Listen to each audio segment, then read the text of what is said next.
Damai sejahtera Allah yang melampaui segala akal akan memelihara hati dan pikiranmu dalam Kristus Yesus.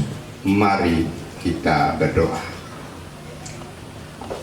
Firman-Mu adalah pelita bagi kaki kami dan terang bagi jalan kami. Oleh sebab itu kami membuka hati kami bagi suara kebenaran-Mu itu.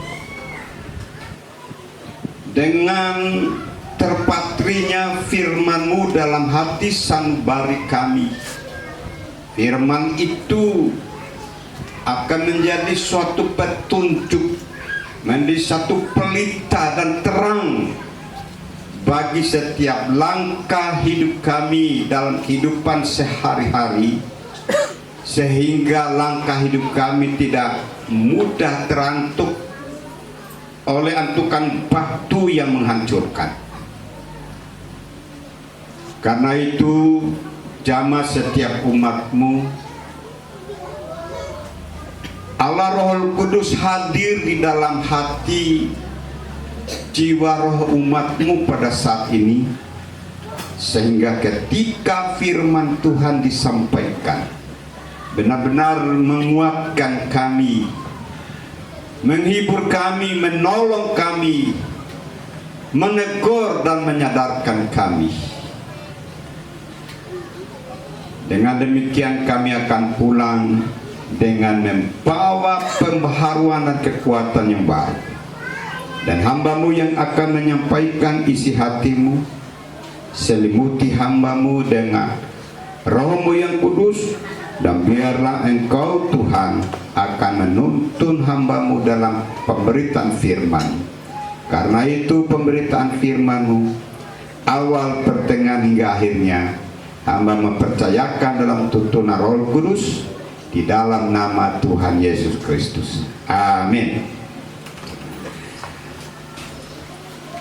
Sebelum saya menyampaikan firman Tuhan, izinkan saya menyapa Bapak, Ibu, saudara-saudara yang ada di tempat ini. Yahoo Talifusevefu. Saya merasa sukacita, gembira ada di tengah-tengah Bapak Ibu saudara sekalian. Dan ini kali keduanya saya menginjak gereja Tuhan BNKP Tanjung Basu ini. Yang pertama tahun lalu dalam rangka sidang Majelis Pekerja Lengkap Persekutuan Gereja-Gereja di Indonesia. Dan ini yang kedua, dan waktu itu sidang MPR. Hari ini tentu tampilnya beda. Haleluya. Sauhagele kepada Bapak Pendeta, sahabat saya di PGI, Bapak Pendeta Suryanto Lase STH. Sohagele juga saya aturkan kepada sahabat saya juga, Ibu Esa Warubo, yang dengan setia selalu berkomunikasi, ya, bahkan menginformasikan kepada saya, mohon kesediaan untuk mengisi pelayanan hari ini. Terima kasih banyak, Tuhan memberkati. Dari hasil-hasil pertemuan dengan orang-orang yang luar biasa ini, saya mendapatkan hal-hal yang sangat esensial, sangat penting. Salah satunya, tahun ini gereja yang saya gembalakan, GBI Getsemani Padang, keputusan sidang MPL PGI yang lalu adalah menjadi tuan rumah dari persidangan MPL PGIW tahun 2025 ini. Ketika diputuskan di gereja kita di sini, saya itu stres. Kenapa stres? Gimana menyusun acaranya? Bagaimana khususnya itu suasana atau acara liturgi ibadah. Tahun lalu saya bilang, ya Allah Ibu Esa, tolong kirimkan saya panduan ibadah waktu sidang MPL kemarin. Beliau dengan senang hati mengirim itu panduan ibadah itu. Wah, luar biasa. Lalu saya setting tahun ini. Wah, luar biasa. Dan ini satu pengalaman yang indah bagi saya. Dan pada kesempatan ini saya akan memperkenalkan diri dulu. Nama saya Titus Waduh. Jangan pakai H di belakang. Jangan Titus Waduh. Nah, ya, saya asal dari Nusa Tenggara Timur, Pulau Timor, dan sebuah pulau yang bernama Pulau Sau. 45 tahun yang lalu Tuhan kirim saya ke Kota Padang, Sumatera Barat untuk merintis gereja. Ya, sinode saya Gereja Bethel Indonesia waktu 40 tahun yang lalu itu belum ada. Dan bersama-sama dengan saya hari ini ada pentolan perintisan GBI di Sumatera Barat. Mohon kesediaan Bapak Faizil berdiri, ya, menghadap ke sana. Gagah ya, ya, tapi sudah ada yang punya. Nah, cerita-cerita ini rupanya orang tuanya termasuk tua-tua kampung di sini juga katanya. Punya lahan, punya tanah di bandara. Ya. Kalau boleh saya sebut adalah Buyung Manis Gea almarhum. Dan beliau ini seperjuangan dengan saya untuk membuka Gereja Bethel Indonesia di Kota Padang, dan puji Tuhan sampai hari ini gereja ini boleh berkembang oleh karena kehadiran mereka.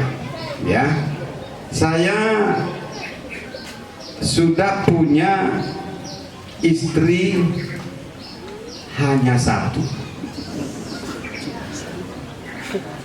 Untuk selama-lamanya, kalau dia meninggal dunia, boleh dong saya kawin lagi. Ya, istri saya ada campuran Batak Nias, papanya Batak, mamanya Nias, Margalase. Untuk mendapatkannya itu saya membutuhkan doa puasa. Salah satu doa saya untuk mendapatkan seorang pendamping hidup, satu, dia harus orang yang kenal Yesus. Bukan hanya kenal Yesus, harus cinta Yesus. Itu salah satu prasyarat dalam hidup saya. Yang kedua,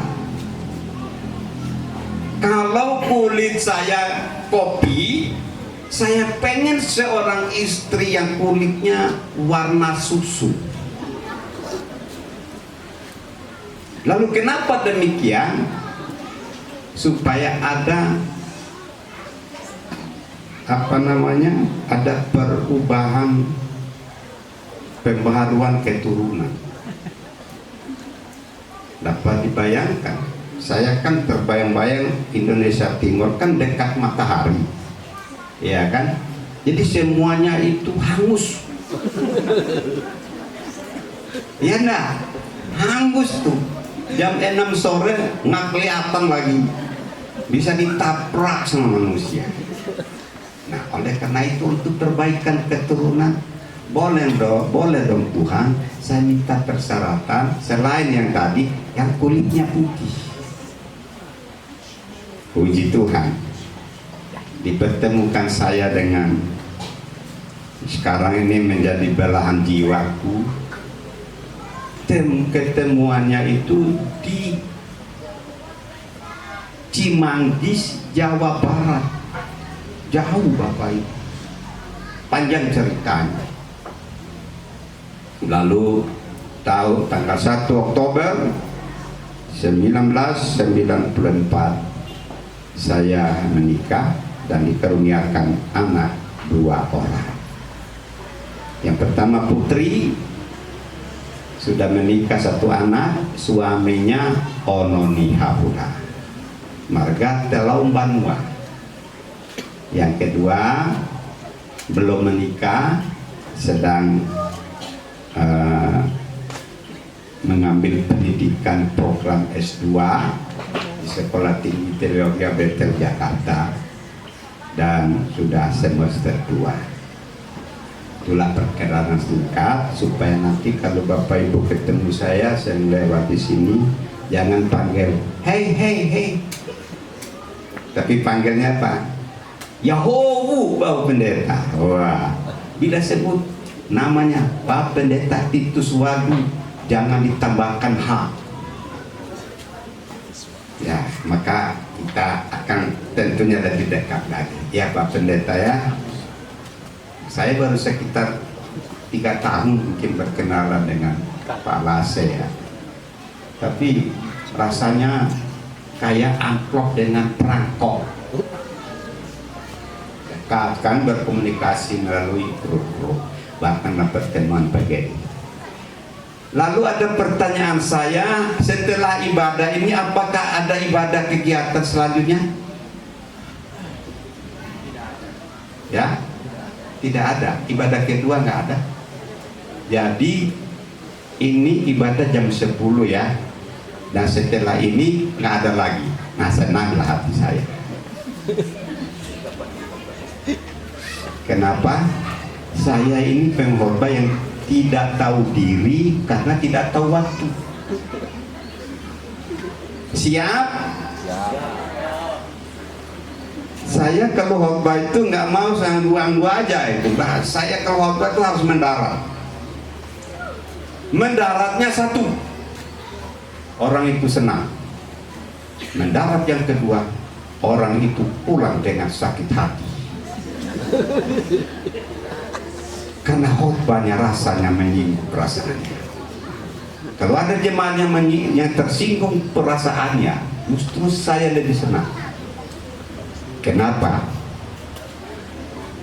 Ternyata dia mendengar dengan sungguh-sungguh. Kalau nggak sungguh-sungguh nggak tersinggung tuh, ya kan? Lalu yang pertama, saya senang karena dia masih hidup. Saya mau tanya, ikan yang di bawah arus itu ikan apa? Ini harus tahu nih. Anak-anak muda ini mesti tahu. Jawab pertanyaan saya. Anak muda, ada nggak ilmu yang kamu tahu? Ikan apakah yang terbawa arus dan yang melawan arus? Ikan apa? Ikan apa? Kamu pernah mancing nggak? Pernah. Tahu ikan kan? Hidupnya di mana? Di air, nggak di darat. Hidupnya di air. Kenapa ikan itu bisa melawan arus? Ini yang ganteng depan saya jawab. Kalau kau nggak bisa menjawab, nggak boleh menikah.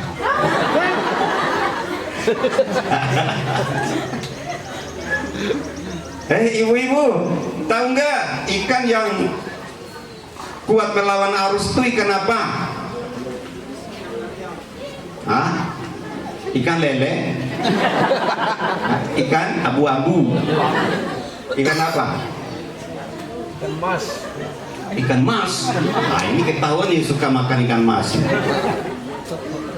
Ikan yang bisa melawan arus adalah ikan hidup.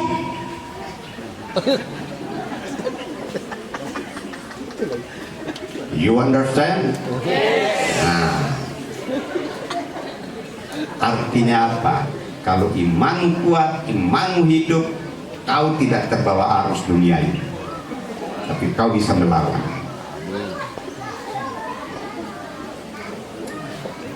Saya diberi tema Yesus bangkit dari antara orang mati. Saya buat subtemanya mengalami kuasa kebangkitan Kristus. Mohon maaf, saya ayatnya ini tidak diberitahukan, tapi saya cari sendiri. Apakah boleh saya jelaskan ayat ini? Boleh? Oke. Saudara percaya bahwa Yesus sudah bangkit? Percaya. Oh, percaya. Apa udah jam makan ya? Sekali lagi saya tantang. Apakah saudara, Bapak Ibu semua percaya Yesus sudah bangkit? Percaya? Percaya. Pertanyaannya adalah pertanyaan kedua. Apa bentuk nilai, apa bentuk kuasa kebangkitan itu dalam kehidupan sehari-hari? Jawab.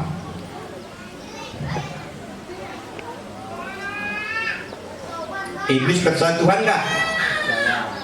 Mengakui, bahkan gemetar kepada Tuhan.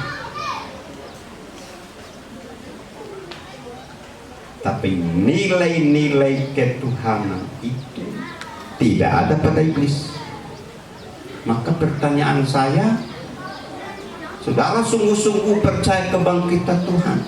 Pertanyaannya adalah, apa bentuk, apa nilai-nilai, apa ciri-ciri khas kuasa kebangkitan Kristus dalam kehidupan sehari-hari? Coba, apa nilainya?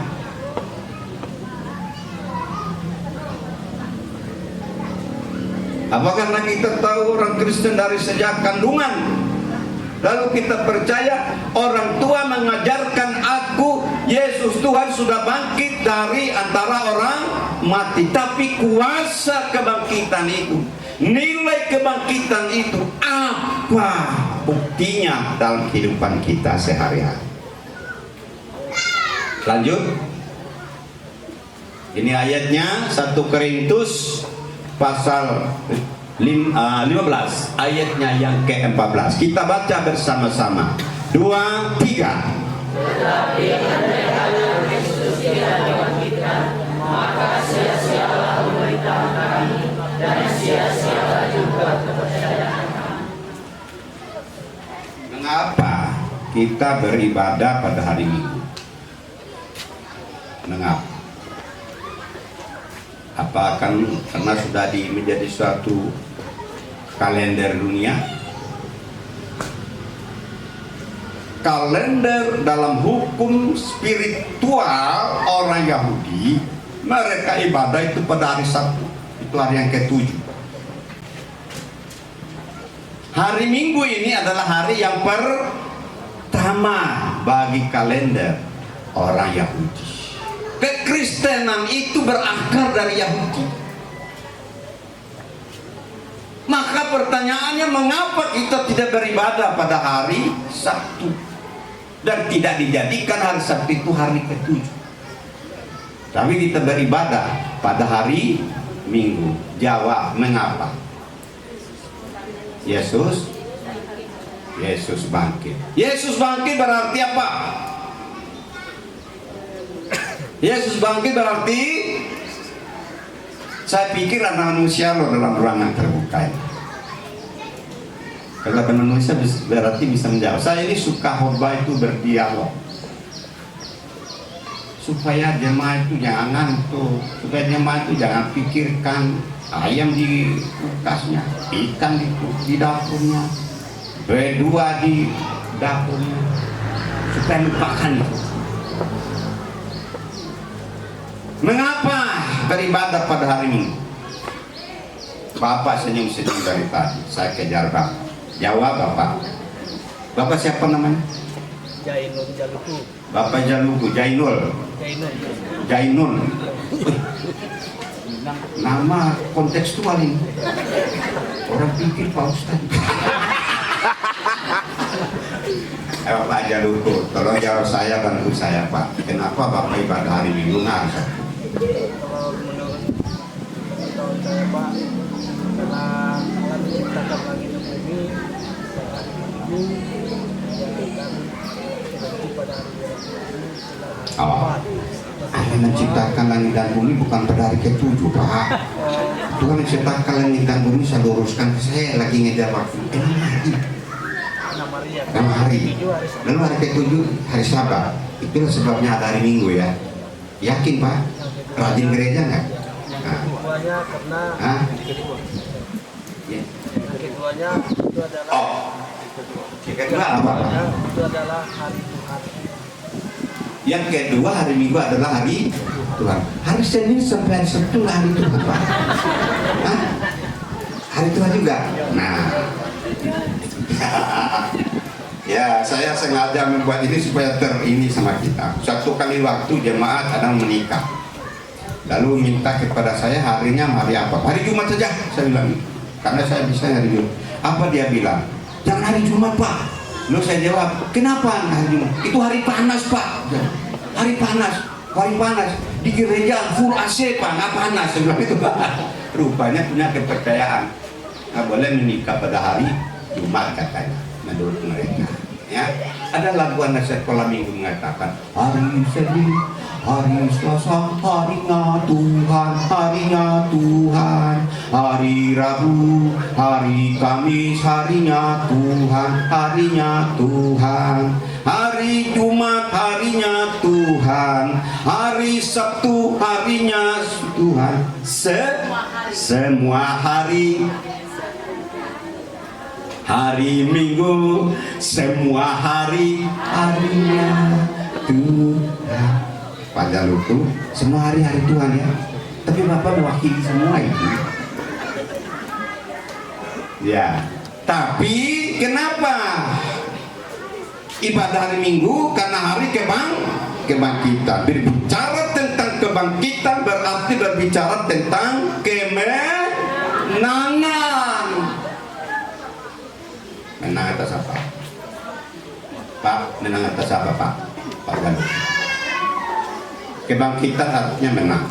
Menang atas apa? Menang dari kuasa maut. Menang dari suasana maut. Betul Pak, itu salah satu. Menang dari iblis, menang dari dosa, menang dari maut. Kematian kekal. Sebelum Kristus datang kedua kali, kita ini sudah divonis akan binasa. Bukan hanya mati secara fisik, mati secara rohani, binasa. Nah, ada pengharapan. Nah, dalam ketidakberdayaan kita itulah Yesus datang. Dia mati, dia disalibkan, mati, dikuburkan, kemudian dia bangkit. Kebangkitannya memberikan makna menang atas dosa, menang atas iblis, menang atas maut. Karena itu kita tidak boleh lagi bergaul dengan iblis. Amin. Kok ada pada takut dengan iblis? Kalau sakit pergi kepada orang pintar berjenggot panjang lah. Iblis sudah dikalahkan oleh kebangkitan Kristus. Amin. Kalau sakit itu akibat dosa, bukan berarti Bapak Ibu berbuat dosa. Saya kalau mati itu akibat dosa.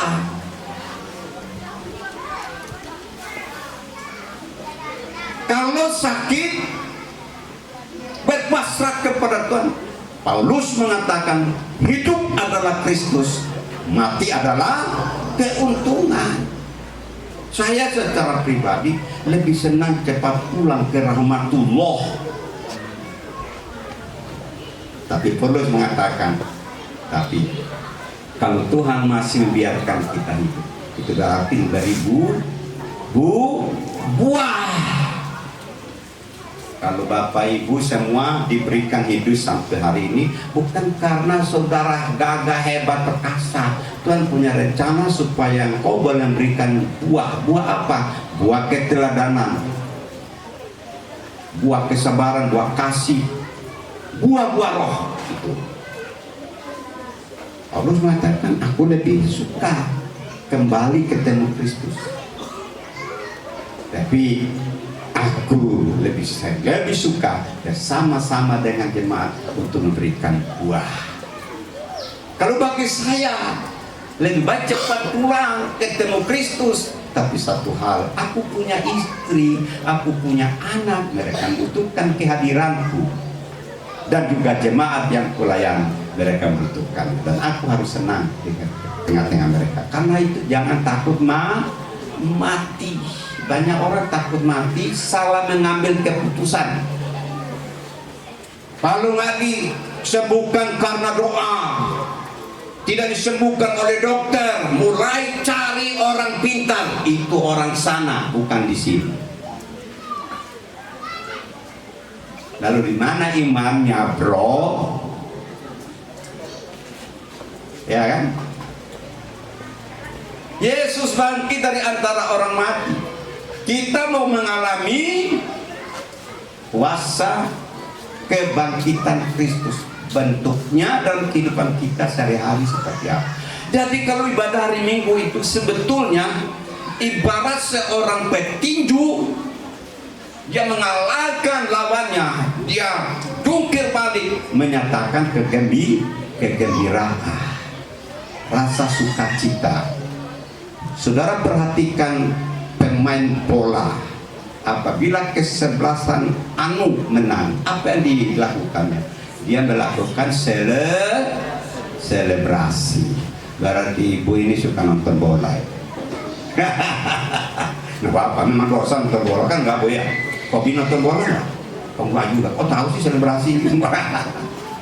Selebrasi, wah, itu semuanya mengungkapkan rasa kegembiraan. Ibadah itu jangan dipaksa-paksa. Gereja itu harus datang dengan hati penuh sukacita. Raja Daud mengatakan begini, hatiku bersukacita jika apabila orang berkata kepadaku, marilah kita pergi ke rumah Tuhan. Itu. Kenapa bersikap demikian? Karena kita ini sudah menang. Karena apa? Yesus sudah bangkit. Jadi hari Minggu itu kita merayakan kemenangan. Ya. Ini yang saya maksudkan, saya tanya jam itu Pak Pendeta, karena saya kadang-kadang nggak tahu diri. Saya khotbah di jemaat itu kadang lebih dari 1 jam. Tapi mereka nggak ada yang kasak-kusuk nggak ada. Karena saya mempersiapkan khotbah, istilahnya begini, saya kalau kasih makan jemaat makanan rohani tidak pakai sendok makan. Saya kasih makan mereka tidak pakai sendok besar. Sendok makan apa namanya yang besar? Kan sendok makan kita kan yang kecil, tapi ada besarnya. Enggak, saya nggak pakai ukuran itu. Saya mempersiapkan khotbah untuk memberikan makanan bagi jemaat adalah pakai skop. Oh iya. Bayangkan pakai skop sampai makannya. Nah Bapak pergi dia ke. Nah, kalau dia udah kenyang, pulang ke rumah, mulut yang cerewet jadi tidak cerewet. Karena udah kenyang rohaninya. Suami yang naik pitam, nggak naik pitam. Kalau sudah kenyang, dia lihat istrinya, bukan lagi lihat istrinya seperti harimau beranak, tapi dia melihat istrinya seperti seorang bidadari. Wah, kan ini yang dicari-cari sekarang kan? Ya enggak? Nah, jadi Bapak Ibu yang dikasihi oleh Tuhan, hari